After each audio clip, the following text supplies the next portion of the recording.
Assalamualaikum warahmatullahi wabarakatuh. Sebelumnya perkenalkan, nama saya Kholisatul Ilmiah, NPM 122111053, salah satu mahasiswa di Universitas IPET Semarang.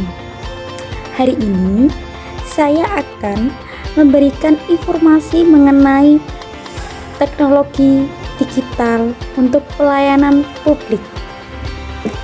Di sini saya akan menjelaskan dua. Yang pertama mengenai analisis layanan Jogja Smart Service dalam pembuatan iktp di Kota Yogyakarta. Adapun pendahuluannya, pada era digital ini, administrasi publik perlu menyesuaikan dengan lingkungan dalam mencapai tujuannya. Lingkungan yang mempengaruhi pada zaman dewasa ini adalah globalisasi. Globalisasi menjadi istilah yang memiliki hubungan dengan peningkatan keterkaitan di seluruh dunia, sehingga batasan-batas negara kiat menjadi sempit. Pada pemerintahan Kota Yogyakarta terdapat pelayanan publik yang mengadopsi paradigma e-governance tersebut, yakni Jogja Smart Service. Jogja Smart Service atau sering disebut dengan JSS menjadi layanan publik digital yang disediakan pemerintahan Kota Yogyakarta. Jogja Smart Service berbentuk aplikasi yang berbasis smartphone dan website dengan dapat diakses oleh seluruh masyarakat. Bahkan aplikasi ini dapat mengakses banyak pelayanan publik. Dalam Jogja Smart Service terdapat layanan yang cukup vital bagi data kependudukan dan administrasi kewarganegaraan, yaitu pembuatan ektp. Adapun kelebihannya, yaitu pembuatan ektp pada layanan Jogja Smart Service menjadi permudahan dan penerapan konsep e-governance dari pemerintahan Kota Yogyakarta. Hal ini berdasarkan indikator komponen penerapan e-governance, yaitu sebagai berikut.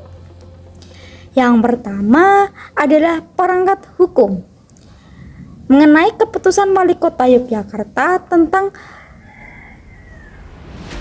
penerapan Smart Service menjadi penanda legal. Tak hanya itu, peraturan perundang-undangan yang menjadi standar operasional teknis yang lebih terperinci juga dibuat untuk penetapan Jogja Smart Service. Keputusan Wali Kota Yogyakarta nomor 431 tahun 2018 tentang penetapan standar operasional prosedur Jogja Smart Service di pemerintahan Kota Yogyakarta menjadi pedoman pegawai pemerintahan dalam penyelenggaraan layanan digital tersebut. Kelebihan yang kedua yaitu permodalan atau kapital. Personal anggaran nampaknya tidak menjadi masalah yang serius dalam penetapan JSS, sebab pemerintahan Kota Yogyakarta memiliki pendapatan yang cukup tinggi tiap tahunnya. Bahkan pemerintahan Kota Yogyakarta mengelontarkan anggaran lebih dari 200 miliar dari APBD pada tahun 2021 dalam penetapan Jogja Smart Service. Adapun kelebihan yang ketiga yaitu kompetensi building. Dalam penetapan Jogja Smart Service, pemerintahan selalu memberikan bimbingan dan pelatihan kepada pegawai sebagai bentuk peningkatan kualitas dan kompetensi penyelenggaraan layanan. Bahkan sebelum layanan JSS diberikan warga, pelatihan tersebut telah diselenggarakan pemerintahan Kota Yogyakarta dengan uji coba layanan yang berulang-ulang. Selain itu, pemerintahan juga memberikan tim khusus untuk menangani pengelolaan Jogja Smart Service. Keuntungan yang keempat yaitu pengembangan konten. Pembuatan ektp melalui Jogja Smart Service terhitung jauh lebih nyaman dibandingkan prosedur layanan kartu identitas tersebut sebelumnya. Masyarakat dapat memperoleh pelayanan hanya cukup membuat aplikasi pada smartphone-nya. proses yang berfokus pada peningkatan kualitas dan kepuasan pengguna layanan menjadi bagian dari content development pada e-governance. Selanjutnya yaitu konektivitas. Pemerintahan menyadari betapa pentingnya teknologi pada keberhasilan implementasi Jogja Smart Service. Hal ini terlibat pada tampilan platform digital tersebut yang menarik, mudah dipahami dan diringkas. Selain itu, komunikasi mengakui memiliki 475 unit komputer dengan sepertiga di antara yang digunakan untuk menjalankan GSS. Pemerintahan Kota Yogyakarta terus menambah area hotspot, tercatat ada 356 WiFi yang dipasang oleh pemerintahan Kota Yogyakarta.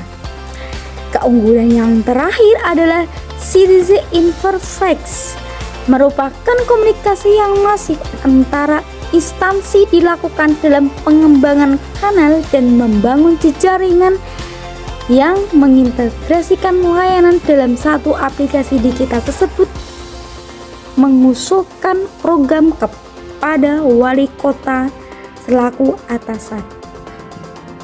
Baik, adapun kekurangannya yaitu pembuatan EKTP melalui Jogja Smart Service tentu menjadi persoalan umum jika terdapat problematika maupun justru ada elemen yang membuat mengimplementasikannya yang menjadi terhambat.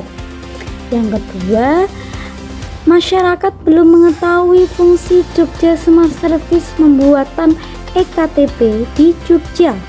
Yang ketiga, masyarakat nyatanya masih banyak masyarakat yang belum memahami prosedur pembuatan EKTP melalui Jogja Smart Service. Saran: sosialisasi dan pengenalan aplikasi termasuk sistem pelayanan masih harus terus insentif diberikan kepada masyarakat, karena nyatanya masih banyak masyarakat yang belum memahami prosedur pembuatan EKTP melalui Jogja Smart Service, bahkan fungsi Jogja Smart Service itu sendiri.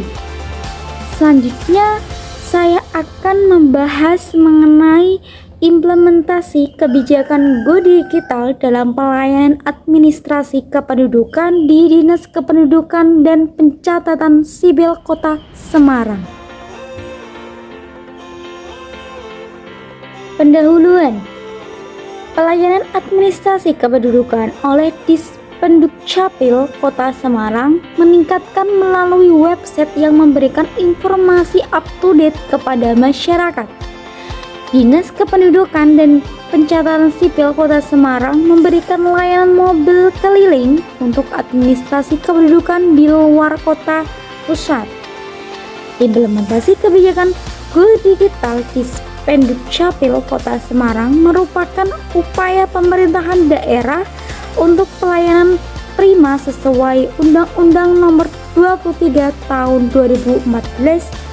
Penelitian menunjukkan keberhasilan kebijakan digitalisasi di daerah lain seperti pencatatan akte kelahiran secara online dan kepuasan masyarakat di Kabupaten Pasuruan.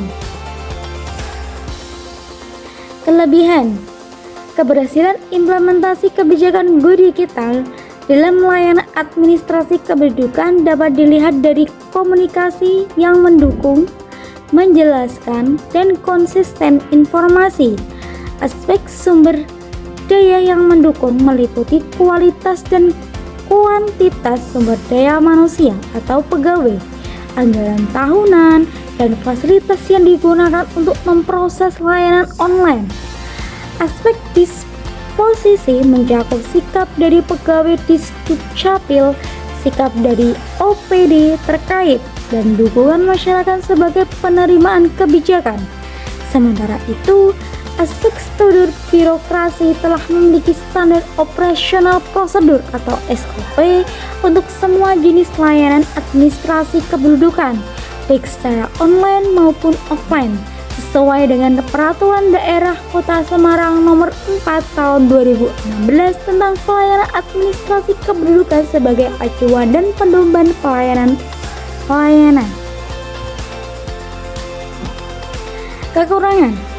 Kekurangan dalam implementasi kebijakan Go Digital pada layanan administrasi kependudukan di Distrik-Dukcapil Kota Semarang yaitu kurangnya pengetahuan, pemahaman, dan kesadaran masyarakat untuk menggunakan teknologi dalam layanan administrasi kependudukan.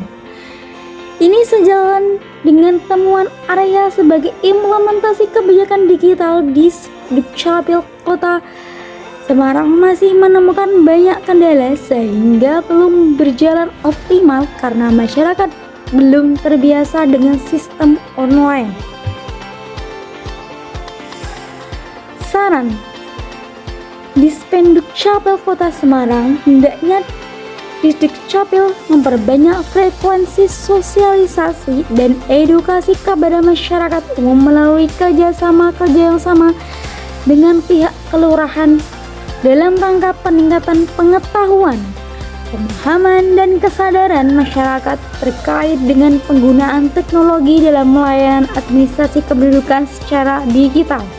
Masyarakat selaku penerimaan kebijakan Go Digital hendaknya berperan aktif dalam memberikan saran, kritik, dan pengaduan terkait dengan layanan administrasi kependudukan secara online.